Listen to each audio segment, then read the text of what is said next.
German industrial production has collapsed even further. We're going to find out what this means for euro dollar. And WeWork, the massive startup office firm, has filed for Chapter 11 bankruptcy in the US. We're going to find out what this means for corporate real estate. And the Trading Takeout today is going to be on how to draw trend lines properly.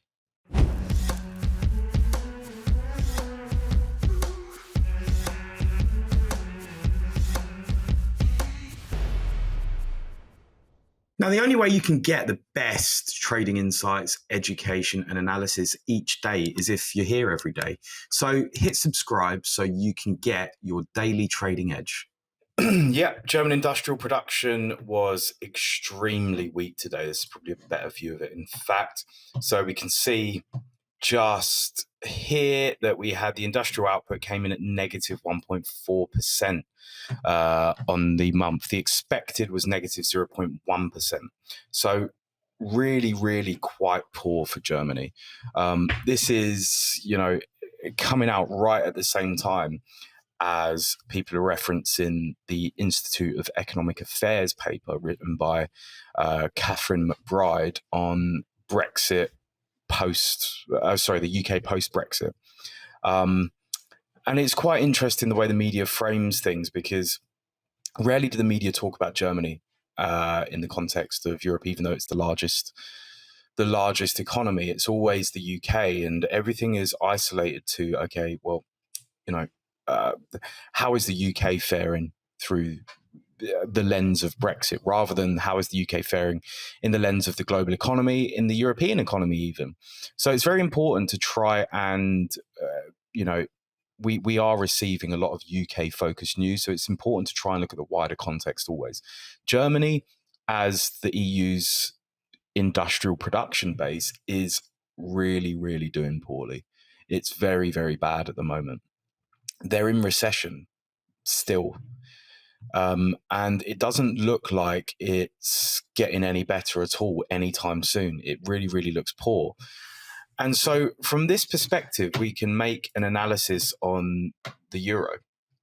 The euro is currently trading way too high, in my view. I've been short it, and I've been stung a little bit. I've been shorting it from low 105s all the way up to high 105s, and then a little bit in 106. But it spiked all the way up to 107, basically, and a half, which I'm okay with. I took half my position off at around 107. But in this context, it doesn't make sense for the euro to be up here. The euro makes sense if we're looking at it on a stimulative basis. The euro makes sense down towards 102, in my view. And then this is without even regarding, technical analysis or anything like that. This is purely just looking at, okay, well, what makes sense for the Eurozone currently? And what makes sense for the Eurozone is a stronger dollar, weaker euro, more goods being bought from the US, globally even, from Europe, to stimulate that demand again, to stimulate demand for European goods. Currently, it's not there. So if we do start to see, a slightly weaker euro, we should be able to view this within the context of, okay, this might actually be good for Europe. Whether the ECB policymakers will see it that way, they might see it as inflationary, I don't know. But it doesn't matter, they're idiots anyway. We have to see it through the context of right now the euro is too high relative to how well the European economy is doing, and then trade it accordingly. So I've had to turn this chart into logarithmic view because of how bad it is. Now, some of you might actually be working at a WeWork today. I don't know, but it's crazy how far this company has fallen. Their share price is now at 83.5 cents, when a couple of years ago the IPO was up at $401. That is just an absolutely insane decline. I mean, if we go to the last year even, let's have a look. The last year it's declined by 98.5%. The year before that it declined by 83 2/5. Year before that, 16%. It had Did it have a positive year in the first year? I can't even tell. I don't think it did. It did slightly, ever so slightly. I mean, what can we say? But the crux of this is that WeWork has filed for Chapter 11 bankruptcy, which means a restructuring of its debt. In this case, then, equity holders are getting absolutely shafted, whereas bondholders might actually feel like they're getting the better end of the deal, even though their obligations to receiving any payment are actually being changed around, if you like. The way that I see this going, and WeWork might actually have an upper hand here, is that WeWork may enter into discussions with landlords. They may enter into discussions to basically reduce the amount and renegotiate their tenancies, because what happens with a Chapter 11 is that all of the previous contracts go out of the door, basically. They might be able to restructure better leases, because what they do is they lease the office space from the landlords, and then they create, obviously, all the different hot desking and that kind of thing. And then they pay the landlord their tenancy or whatever. But the problem is that they've been shafted completely. Their costs are, insane. If we go on to the financials and we look at total revenue is up, but then we look at their costs. So we look at operating expenses. Let's just go for let's go for annual instead. So if we look at their operating expenses for quarter, negative 734 million. That's not great. Their operating income,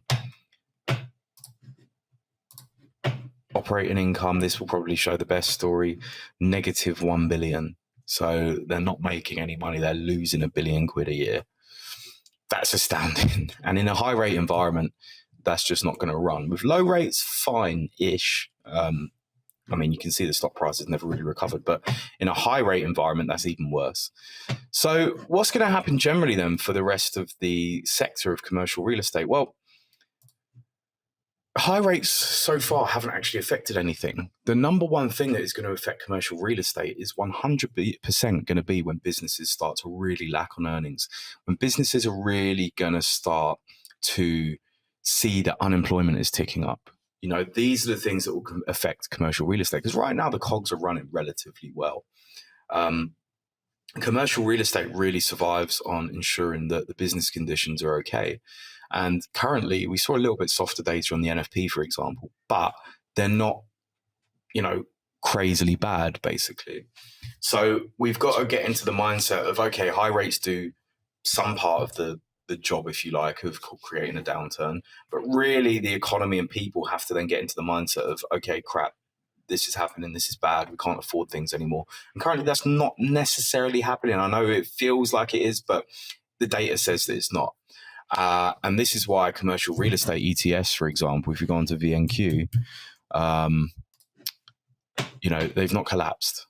Basically, they're still up higher, and obviously this has some components of residential in there, but for the moment, the housing market isn't going that badly, let's say. So there are some nuances to the data as well, don't get me wrong, such as restricted supply, meaning that prices can't actually decline because no one's buying or selling, transactions are down. But beyond the point, there's no forced sellers yet. And that is really the crux of this. There's no forced sellers in either commercial or residential real estate. And that is a big component as to how property markets, whether it's commercial or residential, decline in price.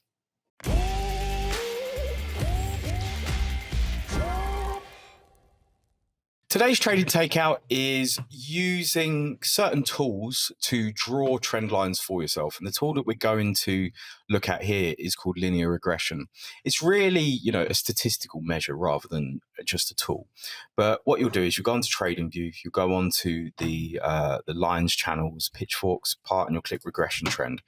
Then you will go from the top of a trend all the way down to the most recent bottom, or vice versa. You will then change the settings to upper deviation 3 and lower deviation 3 as well, if you want to use something a bit more, a bit larger. So what you'll notice here is that what those deviations are standard deviations. So it's a standard deviation from the line of best fit, basically. So most data will have to lie within 3 standard deviations either side of the line of best fit, or 3 standard deviations versus the linear regression. What this allows you to do then is have a much more objective view of what price is doing. So in this instance, for example, I've got the Vanguard real estate ETF because I was using it in the last video. What you can see is that price broke out. It then came back and has now used the broken upper deviation resistance as support. So you can probably say now that there has been a slight trend change, because I think it's about 99.8% of data should fall within this value. When you see it go outside of this value and also confirm that it's trading outside of this value, such as what's going on here, where you can see pin bar in, buyers came in, and now we're breaking back above the little range that it formed, you can then deduce that maybe there is a higher probability of a trend change occurring.